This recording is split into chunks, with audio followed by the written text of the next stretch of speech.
Lectures in History is on its winter break this week, so we're featuring an episode from our America 250 programming.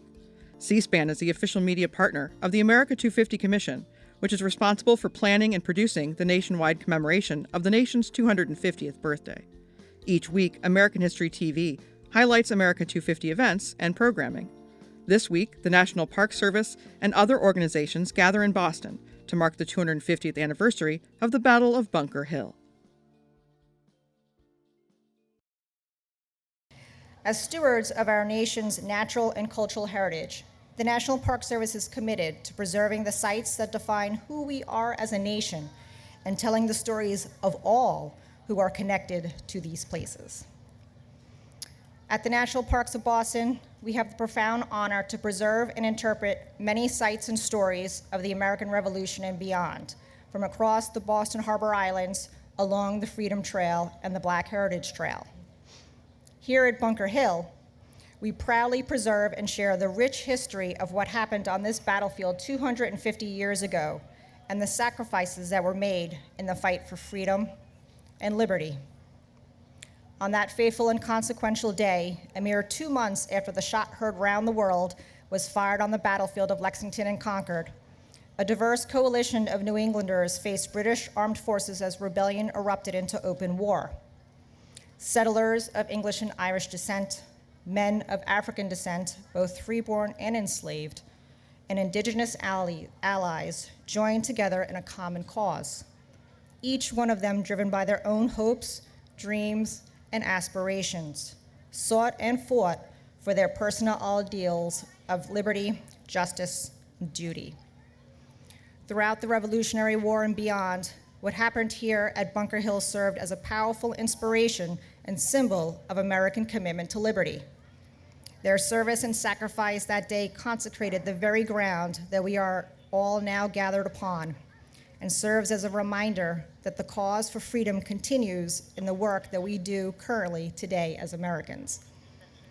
Similarly, the Bunker Hill Monument, dedicated in 1843, has stood as a powerful icon of Boston's landscape and as a compelling reminder of its revolutionary history. Erected to honor those who fought and died for their ideals of liberty on this battlefield, the monument continues to serve us all as an inspiration to do better, be better, and to never forget their sacrifices through the integrity of our own actions. Today, on the 250th anniversary of this battle, let us renew our commitment to forever honor their legacy and rededicate ourselves to the ideals of liberty and justice that they fought and died for 250 years ago. Please join me in welcoming Mayor Wu, Mayor of the City of Boston.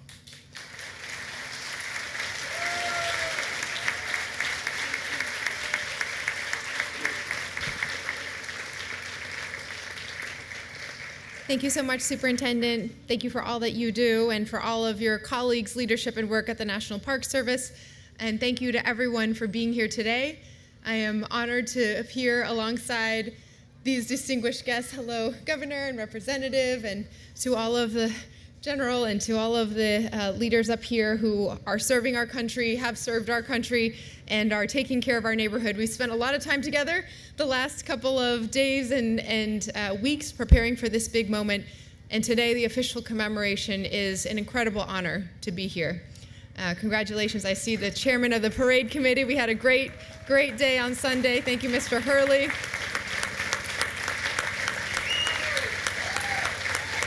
Chief Marshal is in the house as well, and thank you to everyone.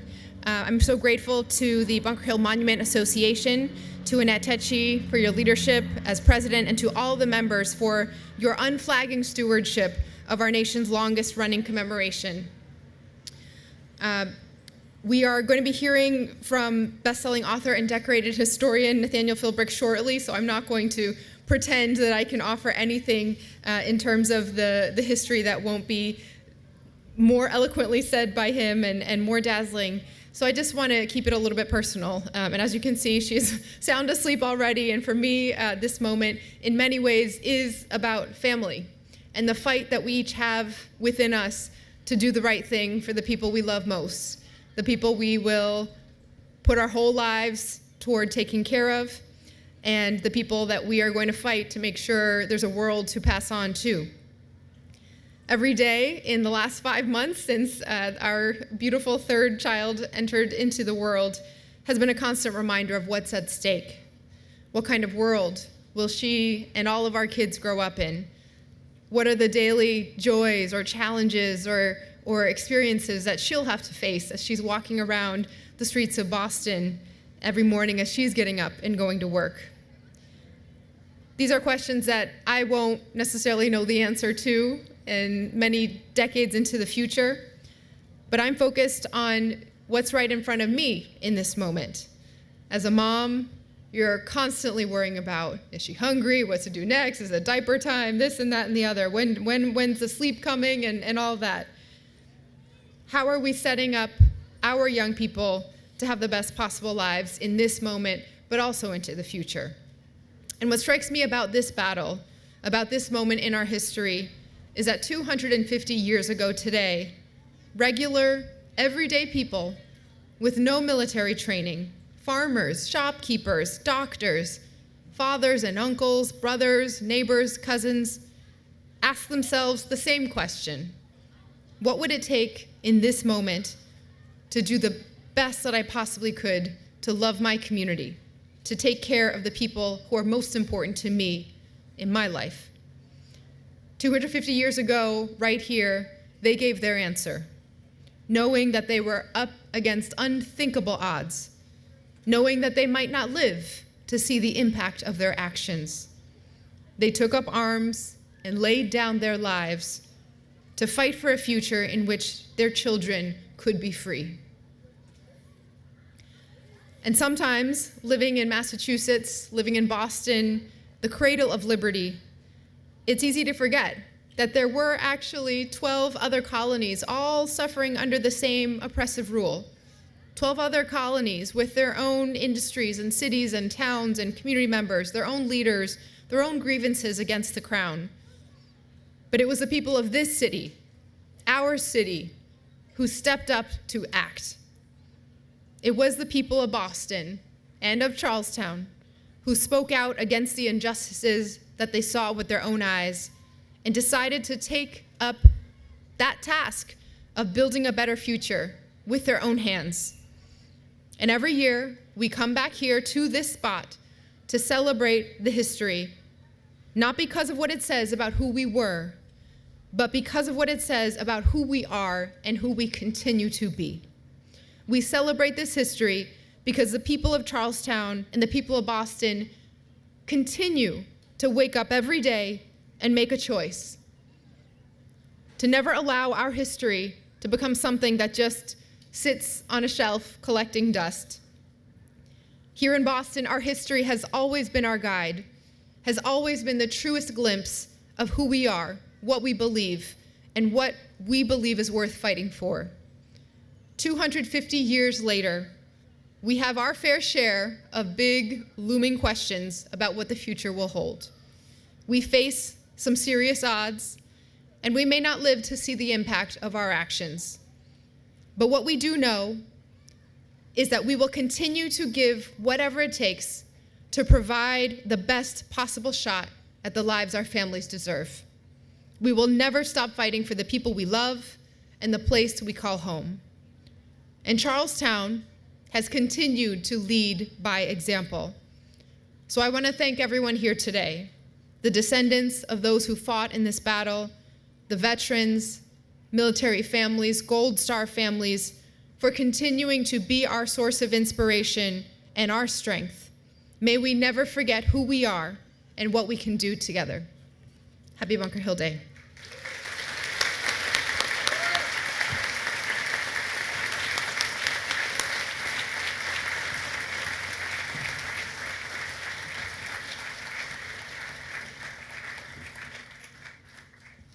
Please welcome to the stage Annette Tecci, President of the Bunker Hill Monument Association.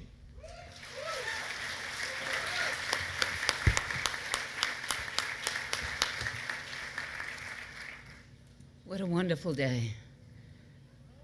Ladies and gentlemen, honored guests, and fellow citizens, the power of place, the enduring relevance of the Bunker Hill Monument. We gather today at a place that is more than a landmark of granite and mortar.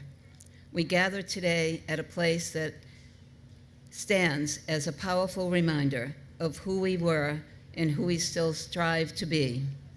The Bunker Hill Monument, it is a place where memory lives in stone, where sacrifice is embedded in the soil, and where the echoes of courage speak to each new generation. This is the power of place, the ability of a physical space to connect us across centuries. Though the battle that took place here fought long ago, its meaning has only deepened with time. At this first glance, the monument may appear austere, a towering relic of a distant past. But to those who look more closely, it is a living symbol. It represents resilience in the face of hardship, the cost of conflict, and the enduring necessity of peace. It reminds us not only of patriots who stood against tyranny, but also of the consequences when we fail to uphold the values they fought for: liberty, unity, and justice.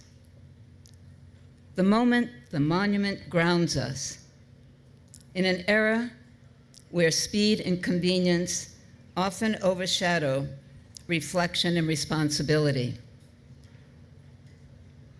Places like this ask us to pause. They remind us that democracy is not self-sustaining. Peace is not guaranteed. These ideals demand our attention, our care, and our action. Over the years, this site has transformed, expanded to include a museum, a lodge where education, dialogue, and reflection continue to thrive. It is no longer just a marker of a past struggle. It is a beacon of learning and transformation. This too is the power of place, to evolve, to inspire, and to call us forward with purpose. And so, as we honor this sacred ground, we are fortunate to be joined by someone whose work gives voice and vivid color to the past.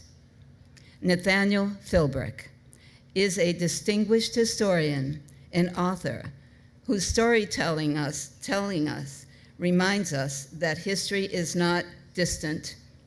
It is deeply human and ever, ever relevant. Through works like Bunker Hill, A City, A Siege, A Revolution, he brings to life the people and the places that shape our country's beginning. His insights help us understand not only what happens here and what happened here, but why it matters still. Please join me in welcoming Nathaniel Philbrick.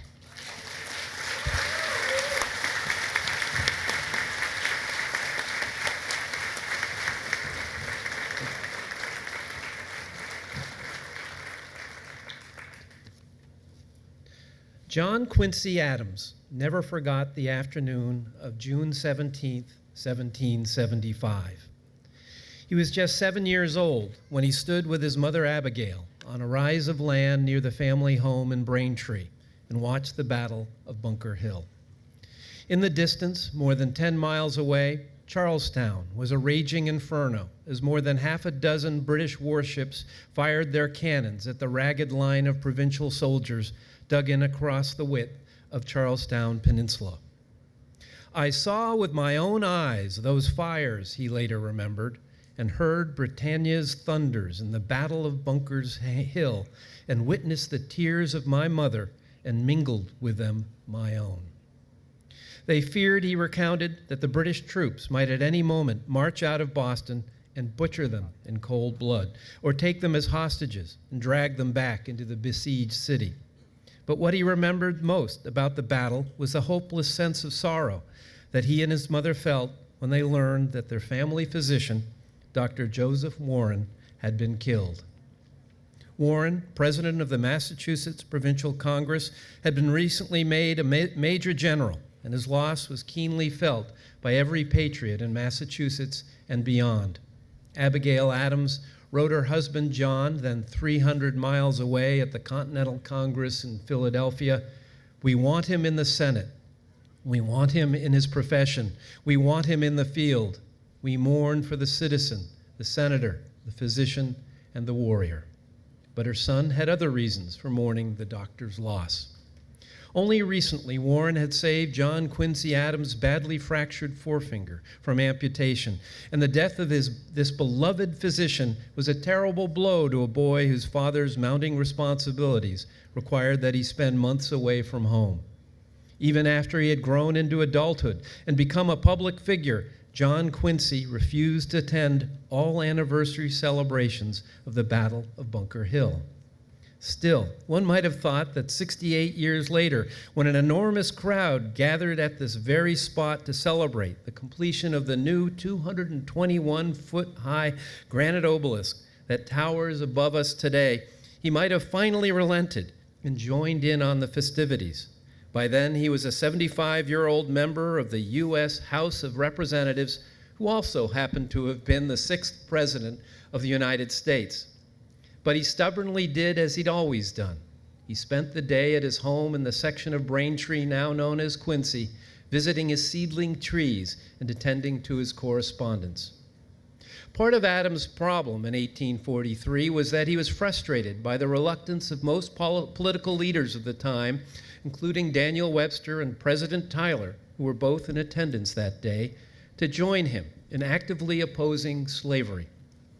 But that did not prevent him from stealing a glimpse of the new monument from his son's porch, where he could see its pyramid-shaped top rising out of the smoke that wafted from the cannonade salute of the closing day. Then came, he recorded in his diary, in forceful impulse to my memory, the cannonade and smoke in the fire of the 17th of June, 1775. John Quincy Adams may have refused to attend the dedication of the Bunker Hill Monument, but he still managed to memorialize that historic battle in his own defiantly personal way. And so today, on the 250th anniversary of the Battle of Bunker Hill, let us celebrate not only those who fought and died here, but also those like John Quincy Adams, who realized that the work of the Revolution must be continued with each succeeding generation until all Americans are forever free. Thank you.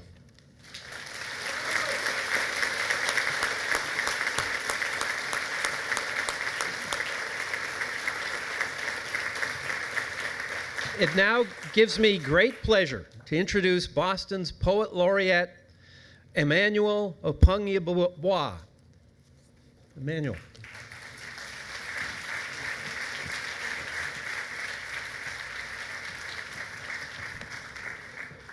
Hello. Yeah, what a momentous day. All right, so I'm going to be reading for you of History and Hope by Miller Williams. This is kind of a significant poem in American history in a lot of ways. It was read at the second inauguration of Bill Clinton. And I think it gets at a lot of themes, particularly around America as an unfinished project, as a project that we're all sort of embedded and working on to bring us closer to a more perfect union. So here's the poem of History and Hope. We have memorized America, how it was born and who we have been and where. In ceremonies and silence, we say the words, telling the stories, singing the old songs. We like the places they take us. Mostly we do.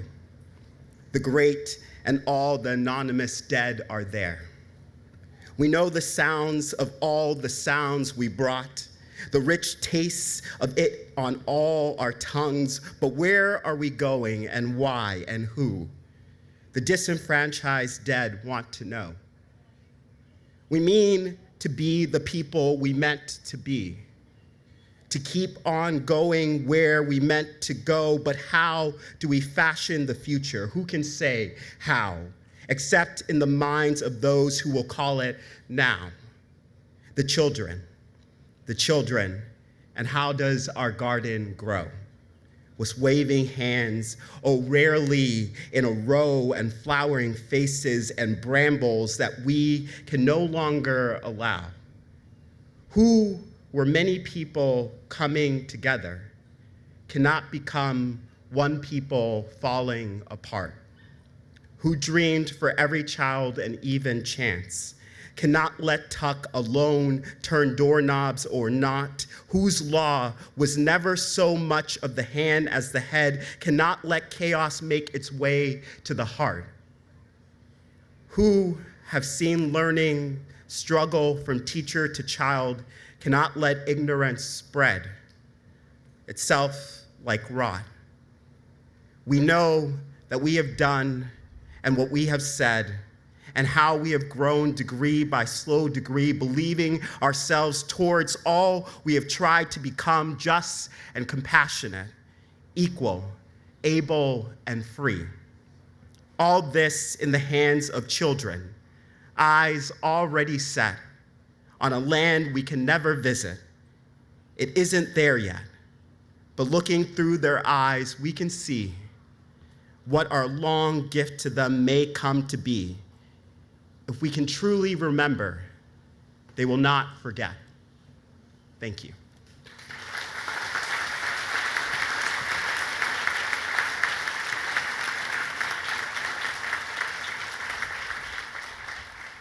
And next, coming up to the stage is Kenneth Davison, counselor of the Mohegan Tribe of Connecticut and officer of the U.S. Army Reserve and Connecticut National Guard.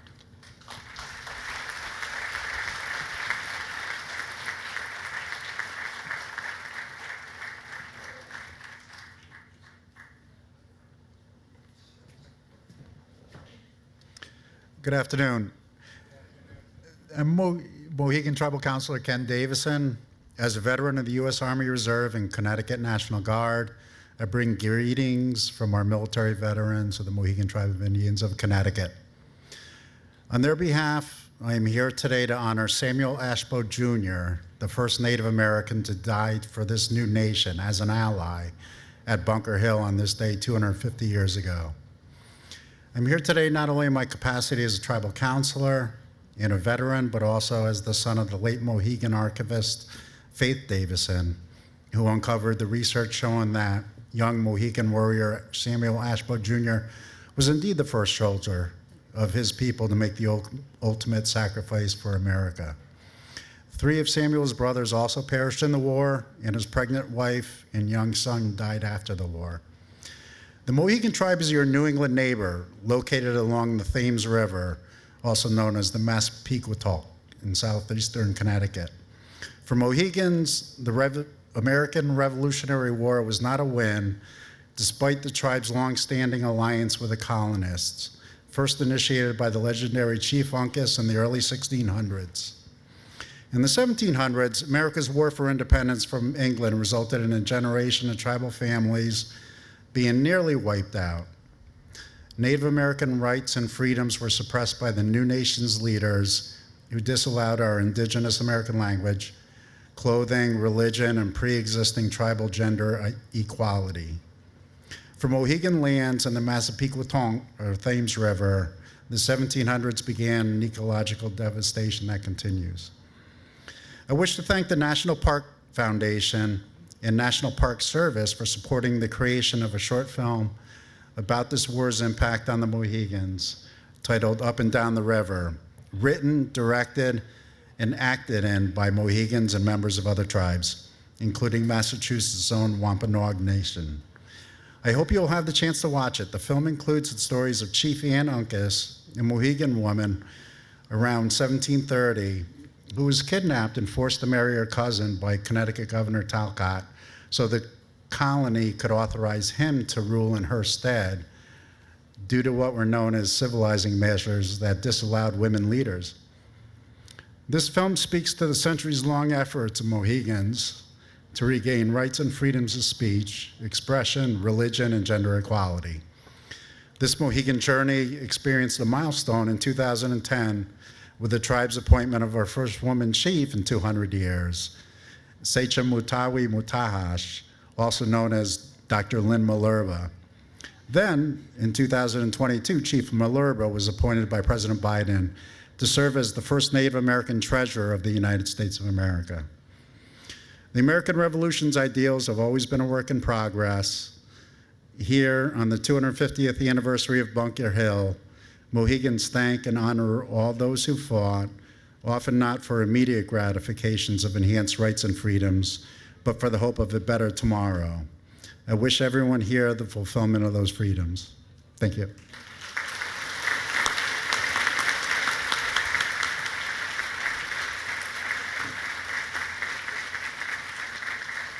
Please welcome to the stage Representative Daniel J. Ryan.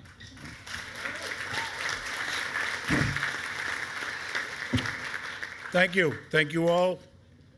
It's an honor to be here before you on the 250th anniversary of the Great Battle of Bunker Hill. I want to thank the Bunker Hill Monument Association, Annette. Thank you, National Park Service, for all you do in telling our neighborhood story to the rest of the world. Thank you.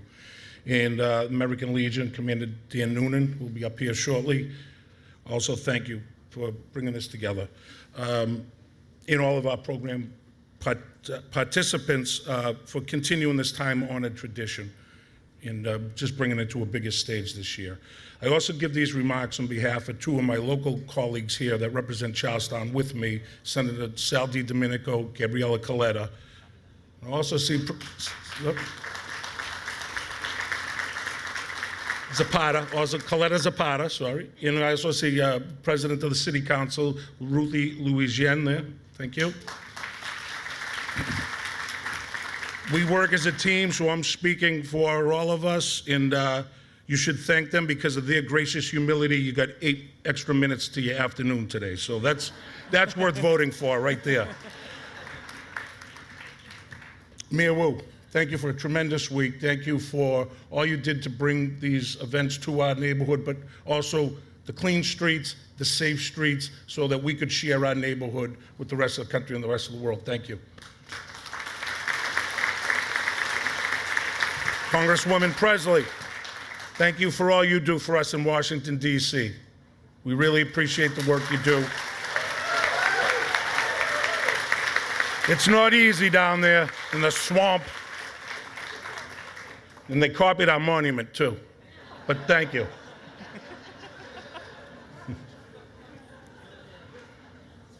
I didn't have that written down. General Rizzo, welcome home.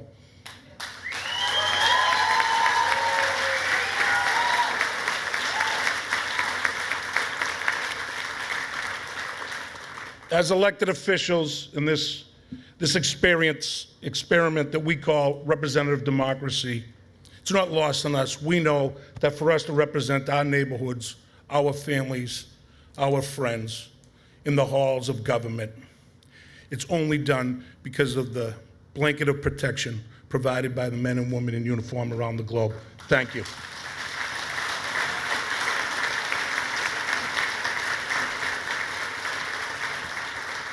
Charlestown couldn't be more proud to call you a native son.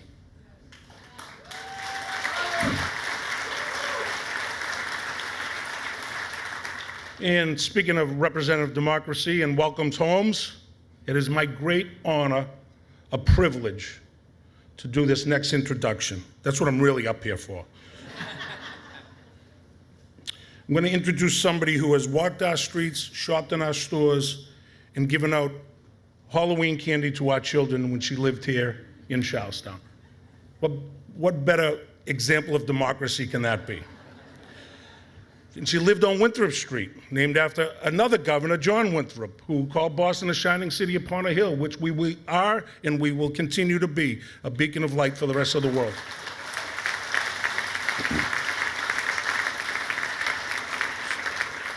So those early founders, or the early Puritans, and then our founding generation, probably didn't envision a Governor Haley or a mommy mayor.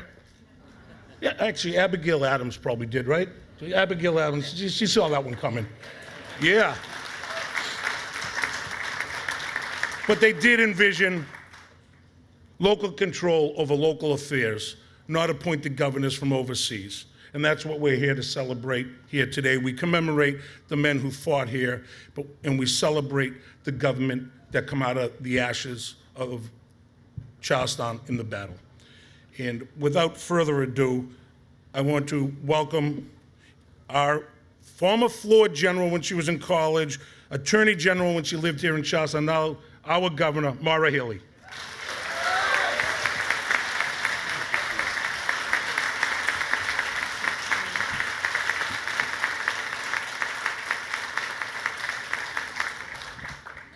Well, good afternoon, Charlestown. Thank you, Representative Ryan, for that introduction and for your energized and passionate devotion to this great neighborhood and its people. I too want to thank Superintendent Monteleone and members of the National Park Service. We're so lucky here in Massachusetts to have so many wonderful national parks, and especially the number that we have right here in Charlestown. And thank you, men and women of the MPS, for what you do day in and day out, for your,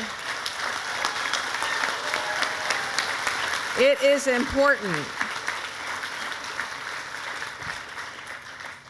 Those who look after with love and patriotism the stewardship of our national parks on this site and so many others, so that generations to come learn and understand the history.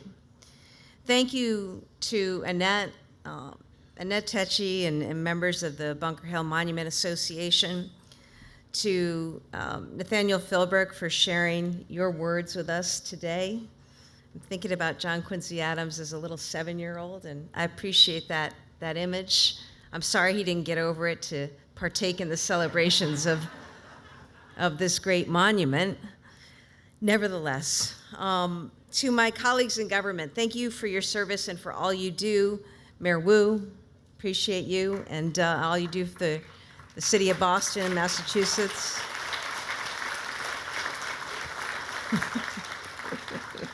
I put her daughter to sleep. She's really out. Council President Lucien, Councilor Zapata, our Senator, Sal DiDomenico, Senator Lydia Edwards, thank you for all that you do. I was very touched as well to hear words from our friends, the Mohegans. Thank you, Councilor Davison, for your presence here today. Thank you to Congresswoman Presley for all that you do for all of us. Thank you to our friends from across the pond. We've come a long way in 250 years, so welcome to Consul General Clay and all of our friends from the British Consul General's office. We thank you for being here. And General, where are you? And General Rizzo, it's a true honor to have a son of Massachusetts in command at Camp Lejeune and to have you back here today. To all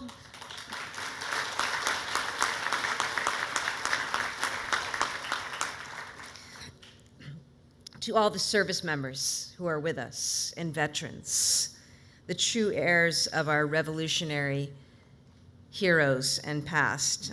I also want to acknowledge our own Secretary of the Department of Veterans Services, John Santiago, who's here with us as well. And all of our veterans from the Conway Bunker Hill Post and beyond, whatever branch you served in, wherever you call home, thank you. Thank you also to the generations of Charlestown individuals and organizations who have cared for this site over the years, and it looks especially glorious today. Now, it may not surprise you to hear me as your governor say that what this is all about is Massachusetts 250. Next year, the nation will be celebrating 250 years. But we know it all started here a little early.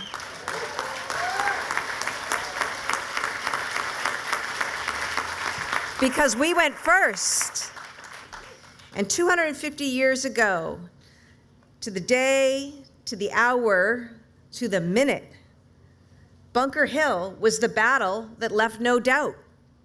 The people of Massachusetts were willing to put their lives on the line and stand up to a king to fight for their freedom, to fight for their independence, to fight for full representation. And in doing so, they gave us a revolution that gave us the most fantastic country ever in world history. Today, we honor the brave militia who stood their ground. We remember all who lost their lives in this battle. And we recognize that this was a moment that shaped our destiny.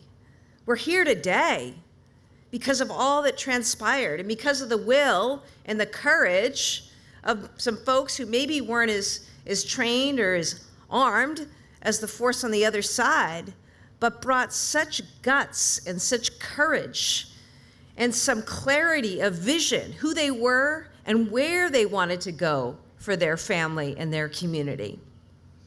And that revolutionary spirit is woven into all of us. It's who we are as the Massachusetts people. It's in our DNA.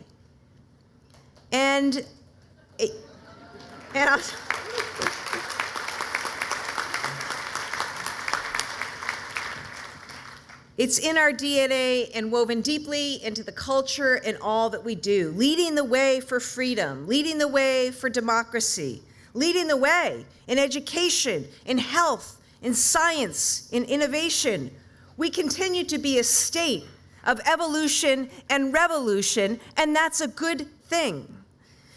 Today, as our nation experiences deep division, and too many people are concerned about and voicing uncertainty about the future of this great democracy, we just need to draw on this legacy and draw on this well of who we are, what brought us here, what gave us our freedoms, what made this country great, and just lean into all of that. We owe it to those who gave their lives here to uphold the ideals so that we had this nation upon which our founding beliefs are predicated and animated to this day. Wasn't it beautiful to see the kids, by the way, from Warren Prescott's school come and sing the national anthem? That's 250 years later. See, it continues. These ideals must continue to guide us in our state and in our nation, in times of challenge, in times of change. We must stand together when times are rough.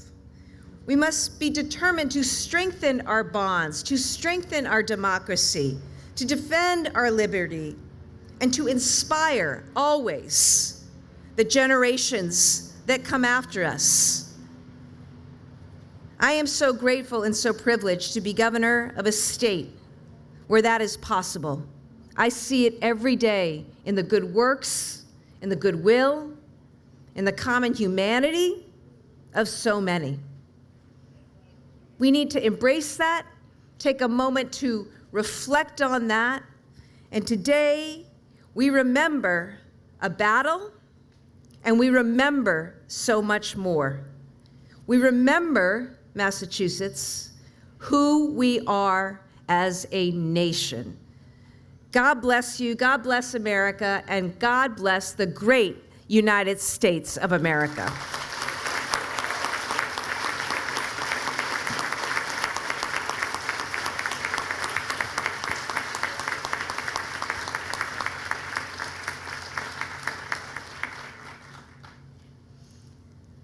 And now we're going to have the privilege of welcoming forth special musical guests, the Apollo Club.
Please welcome His Majesty's Consul General to New England, David Clay.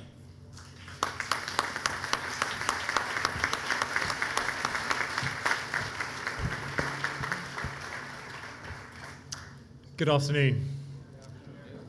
On this important anniversary in the history of America, I'm truly honoured and moved to be invited to speak as the representative of the United Kingdom, your adversary on that day 250 years ago.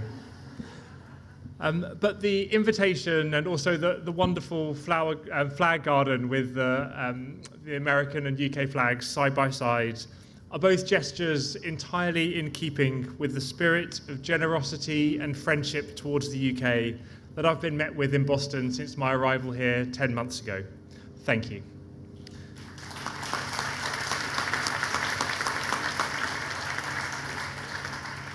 Ladies and gentlemen, honoured guests, 250 years ago, as colonial forces and British troops faced each other at Bunker Hill, few could have foreseen that from this painful conflict would emerge one of the world's most enduring and consequential alliances.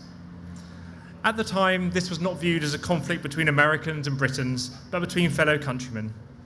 Colonial patriots seeking their liberty faced those loyal to the crown across battlefields where the personal cost was deeply felt on both sides. Many colonial militia facing British regulars at Bunker Hill considered themselves British. They spoke the same language, shared family histories, and had fought together against common enemies in previous conflicts, like the French and Indian War. As we gather here today, the bitter division of that historic battle has transformed into one of history's most remarkable reconciliations. What began in bloodshed 250 years ago has evolved into an extraordinary alliance that has shaped the modern world. But the journey from adversaries to allies was not inevitable. It required generations of leaders and citizens on both sides to find common ground, rebuild trust, and discover that the values that once divided us, independence, self-determination, and liberty, could ultimately unite us in common purpose. As we reflect on the Battle of Bunker Hill here today, we acknowledge the sacrifice of those on both sides who fought with courage and conviction. We recognize that history is not simply about celebrating victories or lamenting defeats, but also understanding how even the most difficult chapters can lead to positive transformation. One lesson of Bunker Hill, and indeed the American Revolution, is that even the most painful separations can, with time and goodwill, evolve into relationships of extraordinary strength and mutual benefit. Today, our alliance isn't just about diplomatic convenience. It's embedded in security partnerships, trade relationships, and personal and family friendships across the Atlantic. This relationship provides a defensive backbone that strengthens global security and upholds the international order. And when crisis strikes anywhere in the world, Washington and London are still on the phone before anyone else. The path from conflict to cooperation was neither short nor straightforward. Yet today, as we mark this solemn anniversary, we can take pride, I think, in the special relationship our nations have forged. Thank you.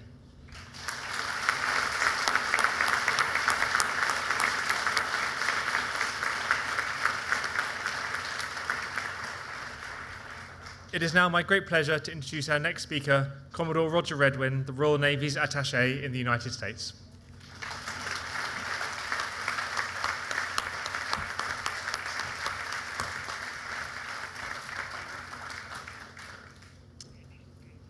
Ladies and gentlemen, distinguished guests, fellow service members, friends, good afternoon. Today, as we commemorate the 250th anniversary of the Battle of Bunker Hill, we do indeed stand on hallowed ground that witnessed a pivotal moment in our shared history. This battle, fought on this day 250 years ago, marked one of the first major conflicts of the Revolutionary War, a time when our nation stood divided. Yet from this division has emerged one of the world's most enduring and consequential alliances. The story of British-American relations is one of remarkable transformation. As we gather here today, we honor not only those who fought with valor on both sides, but also celebrate the extraordinary journey that has brought us from the battlefield adversaries to indispensable allies, united by common values, shared ambitions for a better world. Whilst this battle represented a point of division, today it symbolizes the extraordinary journey of our two nations have taken, from adversaries to the closest of allies. Our Marines, our sailors, stand shoulder to shoulder today. The courage displayed by both British and colonial forces on the 17th of June 1775 reflects the values we still share today: determination, bravery, and conviction. Though fighting on opposite sides then, these qualities now unite us in facing global challenges together. Now, as the Royal Naval Attaché to the United States of America, I'm particularly mindful of our shared maritime history. And it was pretty painful in 1812 when we lost the Super Bowl champs against the United States Navy. But from opposing fleets, our navies have evolved to operate as seamless partners, conducting joint operations, exercises, and technology development across the world's oceans. The same resolute spirit that drove both sides here in this battle now propels our joint maritime operations and counter-piracy missions to freedom of navigation operations. Today, the United Kingdom, the United States relationship represents one of the world's most comprehensive and successful partnerships. Defense cooperation, from NATO to intelligence sharing through the Five Eyes Alliance. Our defense partnership safeguards our global security and promotes stability worldwide. Our economic partnership, as each other's largest investors, with over $1 trillion in bilateral investments supporting millions of our jobs, our economies are deeply interconnected. Our political alignment, together we champion democracy, human rights, and the rule of international law across the globe. So looking forward, our maritime collaboration will be even more vital in addressing the emerging challenges, from protecting critical underwater infrastructure to ensuring freedom of navigation in contested waters. 250 years ago, British naval power projected onto these shores. Today, our combined naval capabilities protect global shipping lanes, humanitarian missions, and uphold the international rules-based system that benefits all nations. As we face an increasingly complex world, the lessons of history remind us that former adversaries can become the strongest of allies when united by common values and mutual respect. Ladies and gentlemen, as we honor those who fought 250 years ago, we also salute the servicemen and women of today, American and British, who carry forward the cause of liberty with courage, professionalism, and unity. So let this anniversary not only serve as a reflection on our past, but as a commitment to our shared future. Thank you.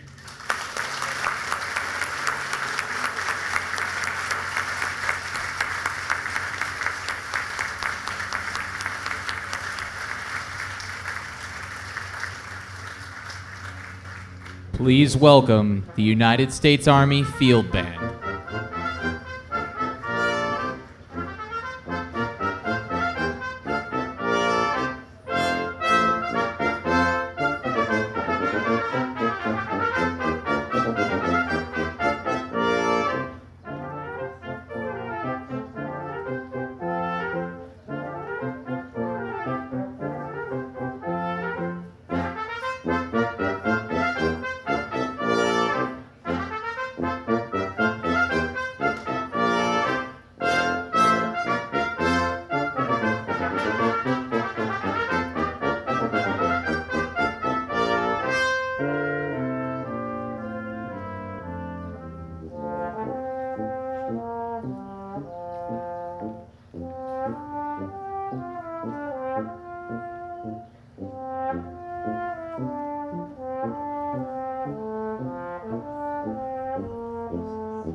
Please welcome Dan Noonan, Commander, American Legion, J.W. Conway, Bunker Hill Post 26.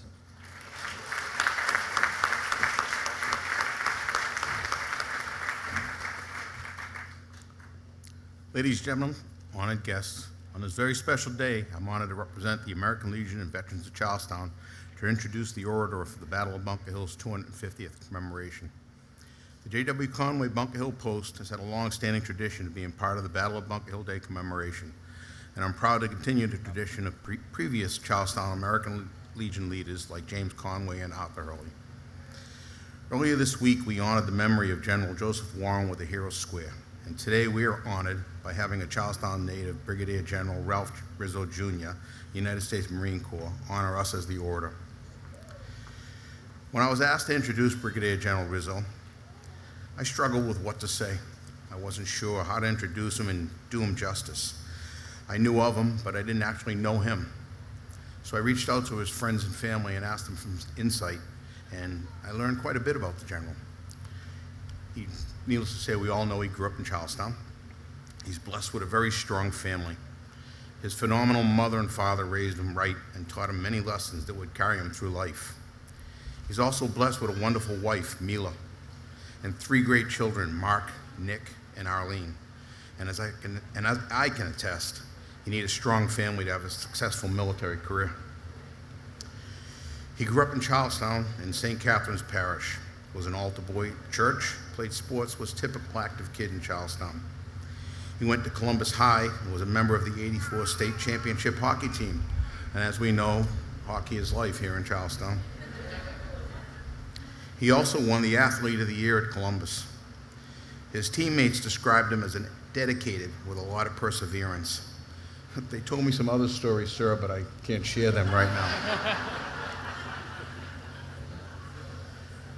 His sister Natalie told me he always wanted to be a state trooper.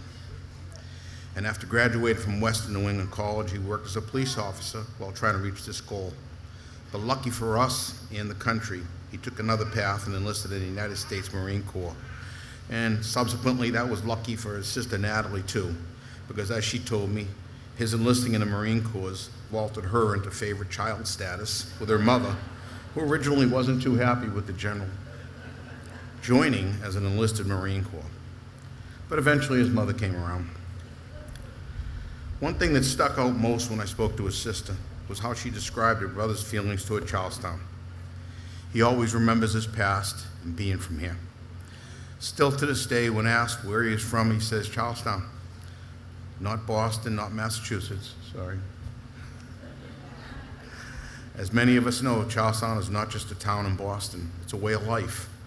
You learn early on how close the community is and how that you're always welcome. Your friends are for life. The lessons you learn here, the edge you develop from growing up here, and the little things you take for granted like sports competitiveness all help you in life and your career.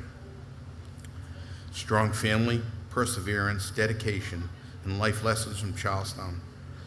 It seems like all of this helped Ralph Rizzo, who the general told me I have to call him Ralph now, grow up here and key to becoming a squared away Marine. But alas, I did find out what the true secret to his success was. His Aunt Mary told me to make sure I tell Ralph all his true success is due to Auntie Mary.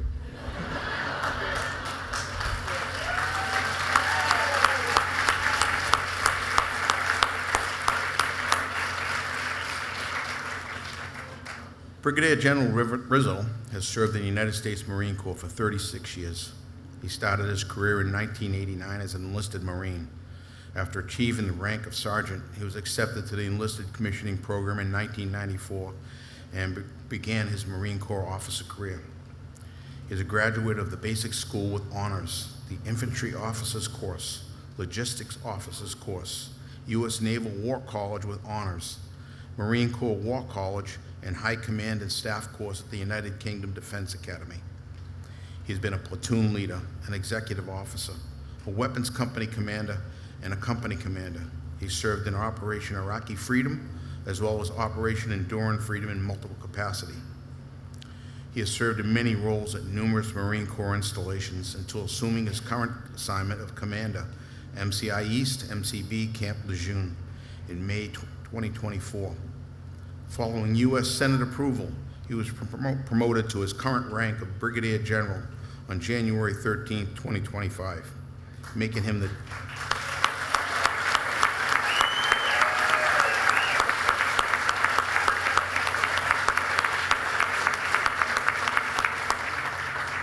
making him the 10th Commanding General of MCI East, MCB Camp Lejeune.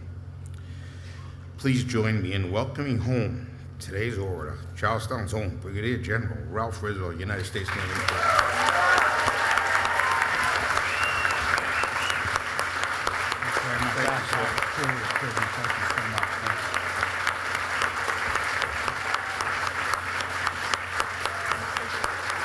Thank you, folks.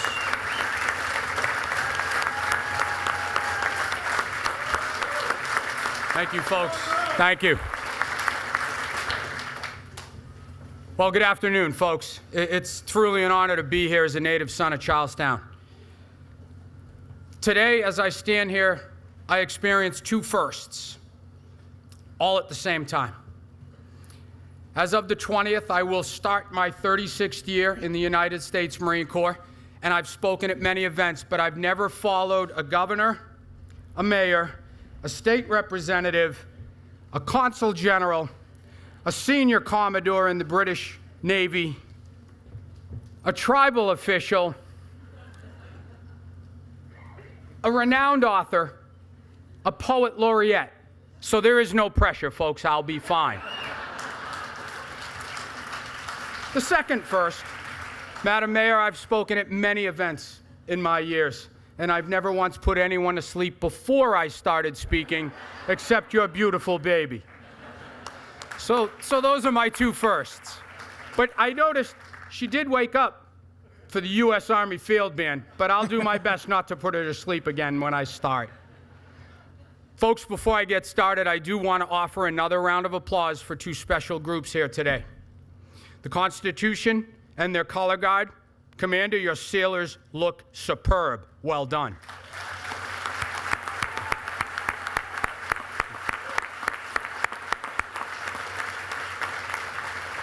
And our U.S. Army Field Band from the world's greatest army. No offense to our allies and partners.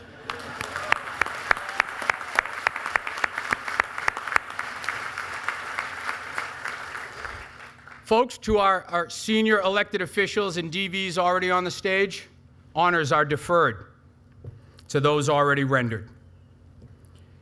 Most importantly, for those folks here today in uniform and those who have worn the cloth of this great nation, our veterans, I want to thank you for coming today and honoring us. Thank you.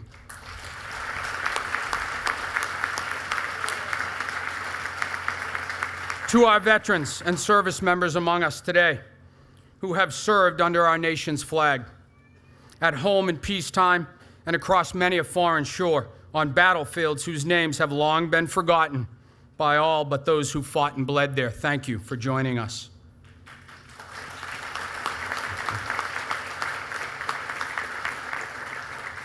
For the three organizations who brought this to light for us, having come together with the goal of hosting a 250th commemorative event that invites people to remember and reflect on the motivations and enduring legacies of those who fought on June 17, 1775.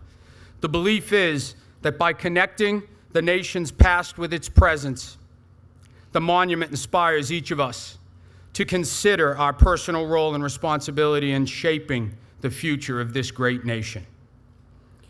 It's an honor and a privilege to stand here on this hallowed ground in the heart of Charlestown, where I was blessed to be born and raised.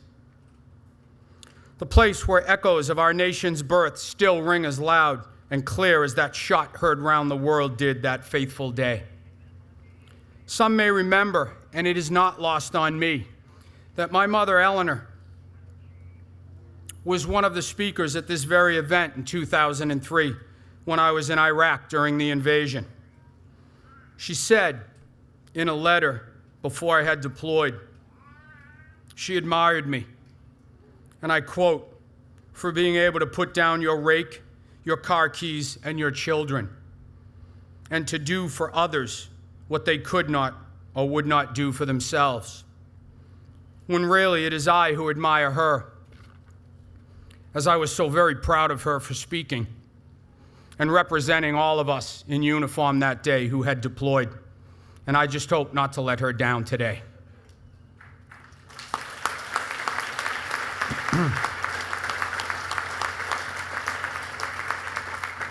Today, we gather not just to remember the Battle of Bunker Hill, but to remind ourselves why it matters.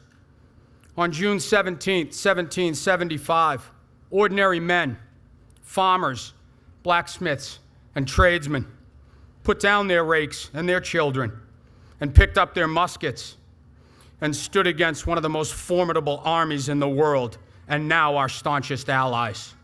So as the Consul General said, and my friend the Commodore, I've worn this nation's uniform for 35 years, gentlemen, and I've not been on a battlefield without you by my side, so thank you.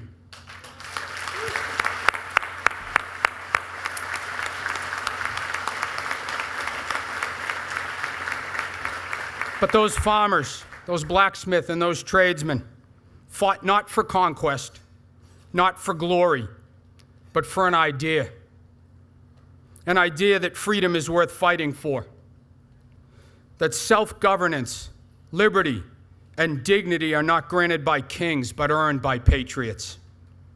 As our third president and author of the Declaration of Independence, Thomas Jefferson, said, the tree of liberty must be refreshed from time to time with the blood of patriots and tyrants alike, and they stood this ground 250 years ago.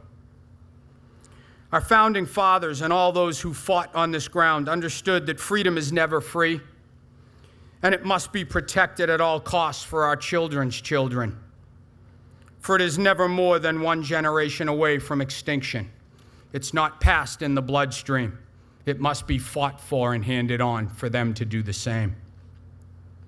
They stood shoulder to shoulder on these very slopes, outnumbered and outgunned, yet they held the line. They made the adversary pay dearly for every inch of ground. And though technically a British victory, the courage and determination shown by the American forces made it clear this new nation would not go quietly. We would rise, and we have risen.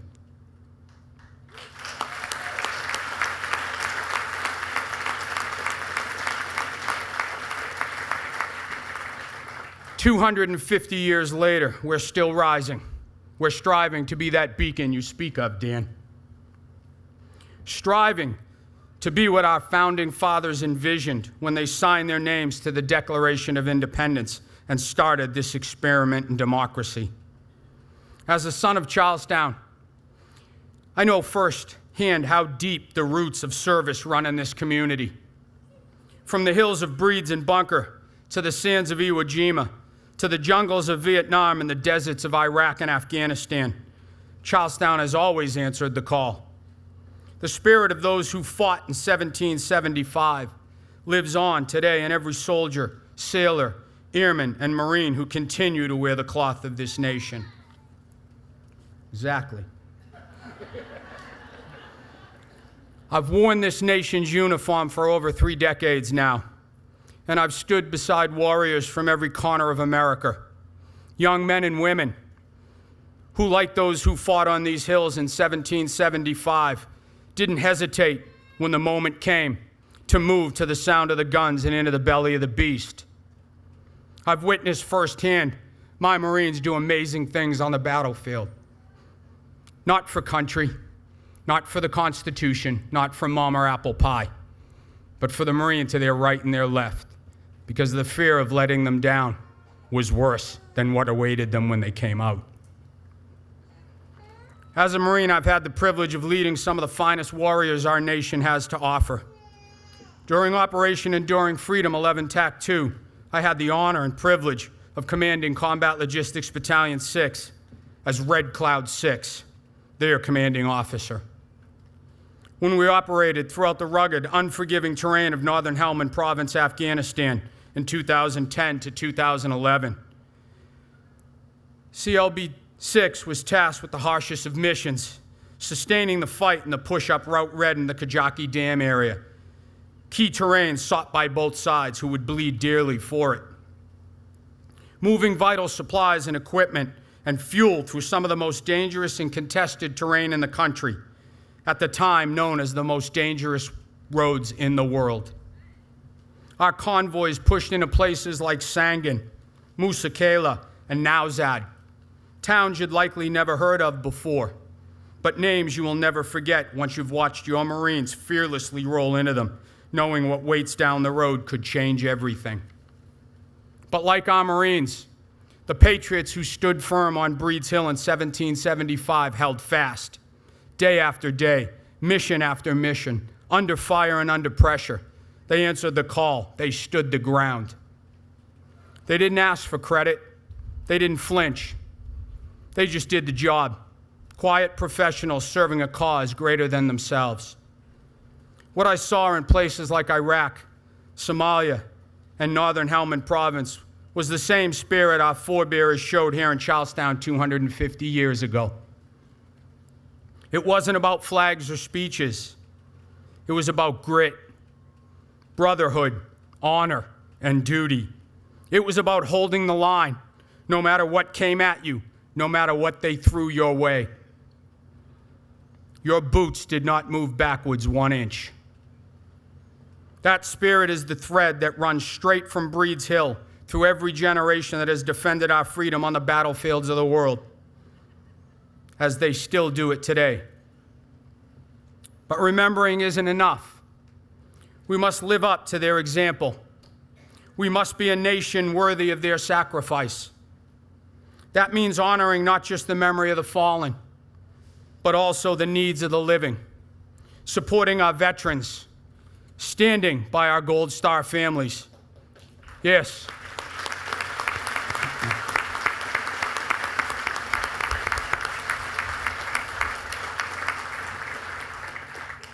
Teaching the next generation, not just the facts of history, but the values that shape it, the examples of courage, resiliency, grit, and unity in the face of adversity.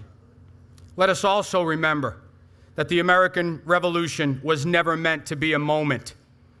It was always meant to be a movement toward a more perfect union. That work continues, and it calls to each of us today and every day to serve its cause. From those who serve in the police stations and the firehouses, to those who volunteer on the football fields and in the hockey rinks, who show every day through their actions what service to others truly looks like. So today, as we look up at the monument that pierces the sky behind me, let us not see it only as a stone obelisk, but as a promise that we will never forget where we come from, and that we will never stop striving to be worthy of the legacy forged here in the blood of farmers, blacksmiths, and everyday citizens. Thank you for being here. Thank you for remembering. And thank you for continuing the fight, not just for freedom, but for the ideals that define us as Americans. God bless Charlestown. God bless our armed forces. God bless the United States. Semper Fidelis.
To find more of our history programming, visit our website at c-span.org.